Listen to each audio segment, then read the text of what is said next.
درود بر شما. طاهری سفر هستم با اخبار امروز شنبه 26 ینور.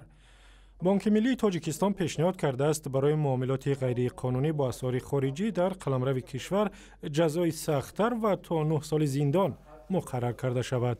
جمشید نور محمدزاده رئیس بانک ملی روز 26 ینور در نشست خبری در دوشنبه گفت جزای مذکور در طرح اصلاحات به کدکس جنایی تاجیکستان ذکر شده است و این سند باید برای بررسی به حکومت فرستاده شود. اگر صرف کدامی که غیر قانونی مبادله اسعار میکنند در مغازه، در بازار، در دیگر جای غیر رسمی میکنند و مبلغ وای در وقت حالتی به دست افتادن پول را مساعده کرده میشود. یا من اون جزای جنایتی که تا 5 سال بود به 9 سال رسانده می شود و اون جریمه هایی که یک برابر بود تا 400 سومانی سر می شد یا سوبیکت های خواجگیدار 12000 سومانی قریب یک برابر زیاد کرده شد. یک جریمه تا 10 برابر زیاد کرده می شود. رئیس بانک ملی گفت هدف از سخت‌تر کردن جزا برای معاملات غیر قانونی با اسعار یا تبدیل اسعار در کوچه ها پیشگیری کردن از به قرب شوی پول ملی سامانی است که در یک سال اخیر در مقابل دلار ارزش آن 50% پایین آمده است. عین زمان معاملات و تبدیل سامانی با دلار و دیگر ارز خارجی فقط در بانک ها و مؤسسه های مالی صورت می گیرد. وزیر امور خارجه تاجیکستان با هیئتی از ایران به رهبری ابراهیم رحیمپور معاون وزیر امور خارجه این کشور همکاری‌های دوجانبه را بررسی کرده است.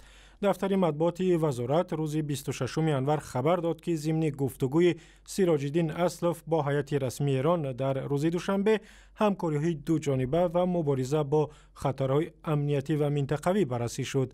سیراج الدین اسلف از برداشتن تحریم‌های بین‌المللی علیه ایران استقبال کرده و آن را رویداد تاریخی نامیده است. سفر ابراهیم رحیمپور بعد دوشنبه بعد از آن صورت گرفت که جمهوری اسلامی ماهی کبر محیدین کبیری رئیس حزب ممنوع نهضت اسلامی را به یک همایش به تهران دعوت کرد و اعتراض تاجیکستان را برانگیخت. یکی از وکیلان پارلمان روسیه پیشنهاد کرده است کمک اولیه طبی یا یاری تاجیلی به مهاجران کاری خارجی از این بعد نه رایگان بلکه پولکی شود. ولادیمیر سیسویف از حزب ملیگرای LDPR با ارسال درخواست رسمی در هفته گذشته از حکومت روسیه خواسته است که کمک اولیه طبی برای مهاجران کاری را پولکی کند. به گفته او سالانه برای معالجه مهاجران کاری خارجی در روسیه صدها میلیون روبل از حساب بودجه دولت خرج می شود و از این سبب مهاجران باید خودشان پول یاری اولیه طبی را بپردازند. مهاجران کاری تاجیک میگویند بر اساس قانون کار میکنند و حق کار و مالیات میسپارند و این گونه پیشنهاد قانونی نیست. مهاجر آمده در این شهر مردم این قضا و شکنجه میکشند، همین یاری تاجیلی همین که پولکی شود دیگر چی جای علاج؟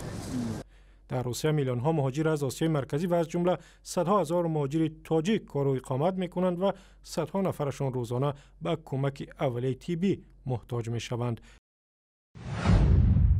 مقامات ولایت سوخت میگویند به فعالیت بیشتر از 150 نفر که به فالبینی و جادو مشغول بودند خاتمه دادند.